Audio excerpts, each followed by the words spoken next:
Assalamualaikum warahmatullahi wabarakatuh. Halo teman-teman, perkenalkan kami dari Universitas Singapura Bangsa Karawang, Fakultas Keguruan dan Ilmu Pendidikan, Program Studi Pendidikan Matematika. Pada video ini, kami akan memaparkan materi integral yang bertujuan untuk memenuhi tugas mata kuliah Kapita Selekta Matematika Geometri dengan dosen pengampu Ibu Atin Warmi, MPD. Sebelumnya, perkenalkan nama saya Nurul Aini Fitriyanti dengan MPM 2110631050090. Dan di sini juga ada teman saya atau rekan saya, Nova Anwari Tama Putri dengan MPM 2110631050114. Oke, apa sih itu arti dari integral? Integral merupakan bentuk operasi matematika yang menjadi kebalikan atau kita bisa sebut sebagai inverse dari operasi turunan dan limit dari jumlah atau suatu luas daerah tertentu. Nah, rumusnya itu A sama dengan integral 0 dari 0 sampai B fx dx, di mana A-nya itu merupakan nilai integral dari fungsi fx, lalu B dan B-nya itu batas atas dan O-nya itu batas bawah variabel yang akan diintegrasi. Lalu fx-nya itu fungsi yang diintegralkan dan dx-nya merupakan variabel yang diintegrasi. Jadi, integral itu memiliki dua macam, yaitu integral tak tentu dan integral tentu. Oke, jadi kita bahas integral tak tentu terlebih dulu. Nah, pengertian dari integral tak tentu adalah inverse atau kebalikan dari turunan, di mana integral tak tentu ini dapat dinamakan dengan anti turunan atau anti derivatif. Integral ini menghasilkan fungsi baru yang belum diketahui nilainya karena di dalam fungsi tersebut masih mempunyai variabel. Nah, rumus dari integral tak tentu ini adalah integral ax pangkat n dx sama dengan a per x tambah 1 x pangkat n tambah 1 ditambah c, di mana nilai n tidak sama dengan negatif 1 dengan c suatu konstanta. Nah, di sini ada rumus dasar dari turunan trigonometri dan juga ada rumus integral pada fungsi trigonometri. Integral tak tentu ini memiliki sifat-sifat. Nah, sifat-sifat itu terdiri dari 3. Yang pertama yaitu integral K atau konstanta fx dx sama dengan konstanta integral fx dx. Lalu yang kedua integral fx kurang lebih tambah kurang gx dx sama dengan integral fx dx plus minus gx dx. Lalu yang terakhir atau yang ketiga yaitu integral ax pangkat n dx sama dengan a per x tambah 1 x pangkat n tambah 1 ditambah c. Jadi di sini ada contoh soal yang isinya yaitu integral 6x kuadrat ditambah 2x dikurang 3 dx. Maka penyelesaiannya yaitu pertama-tama kita pisah-pisahkan terlebih dahulu. Jadi itu kita tulisnya integral 6x kuadrat dx ditambah integral 2x dx dikurang integral 3 dx.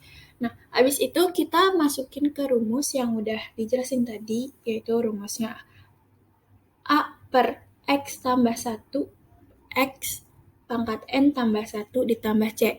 Nah, kita tulis jadinya, karena di sini pangkatnya atau N-nya adalah 2, jadi kita tulis 6X 2 pangkat 2 tambah 1 per 2 tambah 1.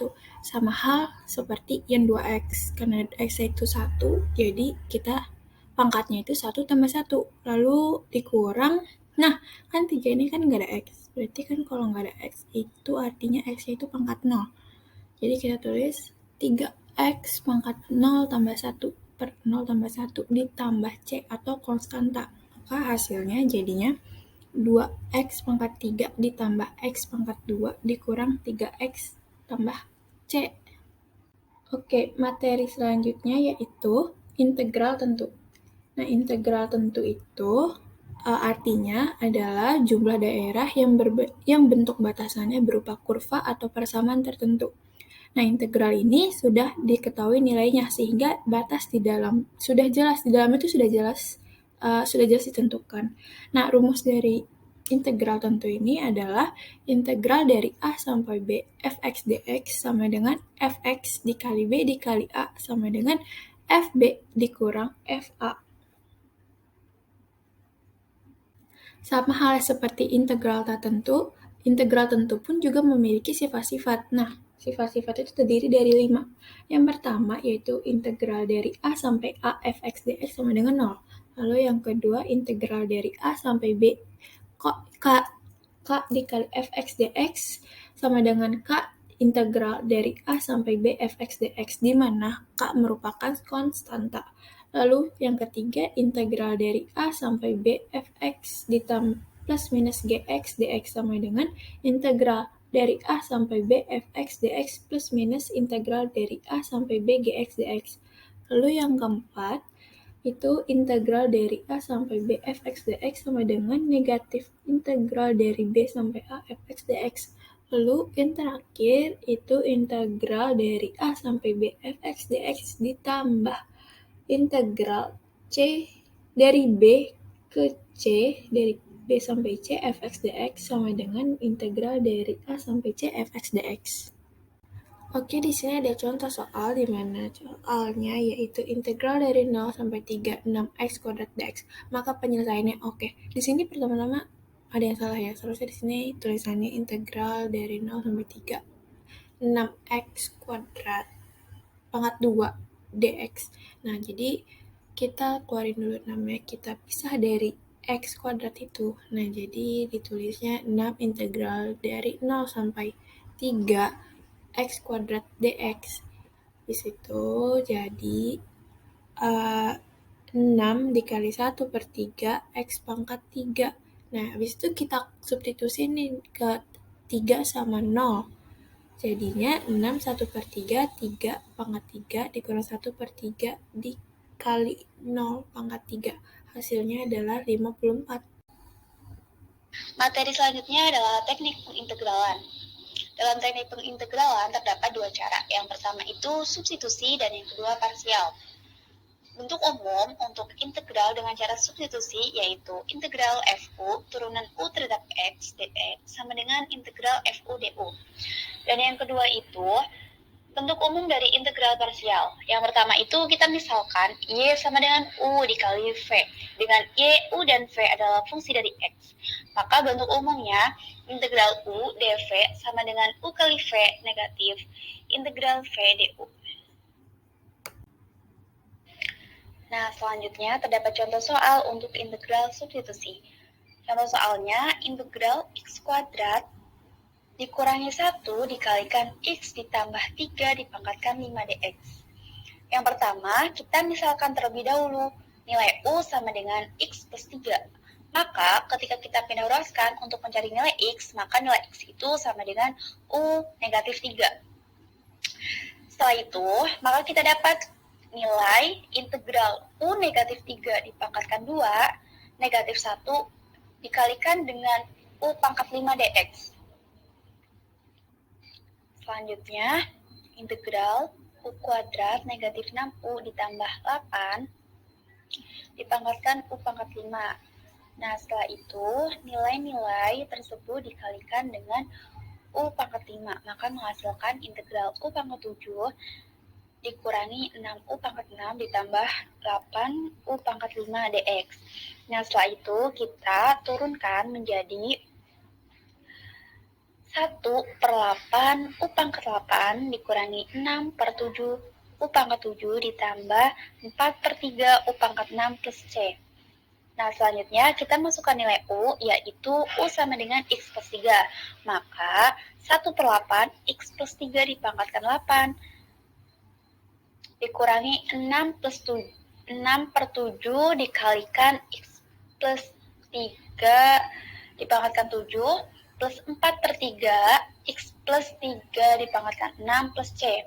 Maka menghasilkan bahwa integral tersebut adalah integral X kuadrat negatif 1 dikalikan X plus 3 dipangkatkan 5 dx adalah 1/8 X plus 3 dipangkatkan 8 negatif 6/7 dikali X plus 3 dipangkatkan 7 plus 4/3 dikalikan X plus 3 dipangkatkan 6 plus C. Nah, selanjutnya terdapat contoh soal untuk teknik pengintegralan dengan cara parsial. Dengan contoh soal integral X kuadrat cos X dx. Nah, yang pertama, kita misalkan terlebih dahulu nilai U sama dengan X kuadrat, maka turunan dari U adalah 2X dx. Nah, kita misalkan juga dV sama dengan cos X, maka turunan dari cos X adalah nilai V, yaitu sin X. Nah, selanjutnya nilai-nilai tersebut kita masukin ke dalam persamaan integral tersebut. Maka menghasilkan X kuadrat sin X negatif integral sin X dikalikan 2X dx. Nah, sama dengan X kuadrat sin X negatif 2 integral X sin X dx. Nah, selanjutnya integral X sin X itu kita turunin menjadi X kuadrat sin X negatif 2 dikalikan negatif X cos X plus sin X plus C. Maka X kuadrat sin X plus 2X cos X negatif sin X plus C. Maka pengintegralan dari X kuadrat cos X dx adalah X kuadrat sin X plus 2X cos X negatif sin X plus C. Submateri selanjutnya adalah mengaplikasikan integral. Nah, dalam mengaplikasikan integral tersebut terdapat 4 bidang yang kami ambil. Bidang teknologi, ekonomi, matematika, dan fisika. Dalam bidang teknologi, integral tersebut sering digunakan untuk memecahkan persoalan yang berhubungan dengan volume, panjang kurva, memperkirakan populasi, keluaran kardiak, usaha, gaya, siklus konsumen, dan lain-lain. Dalam bidang ekonomi, biasanya integral tersebut digunakan untuk menentukan persamaan-persamaan dalam perilaku ekonomi dan untuk mencari fungsi konsumsi dari fungsi konsumsi marginal. Dalam bidang matematika, integral itu biasanya untuk menentukan luas suatu bidang dan untuk menentukan volume benda putar serta menentukan panjang busur. Dan selanjutnya, dalam bidang fisika, integral biasanya untuk menganalisis rangkaian listrik arus AC, untuk menganalisis medan magnet pada kumparan, untuk menganalisis gaya-gaya pada struktur pelengkung, dan lain sebagainya. Cukup sekian pemaparan materi dari kami tentang integral. Kurang lebihnya kami mohon maaf. Terima kasih. Wassalamualaikum warahmatullahi wabarakatuh.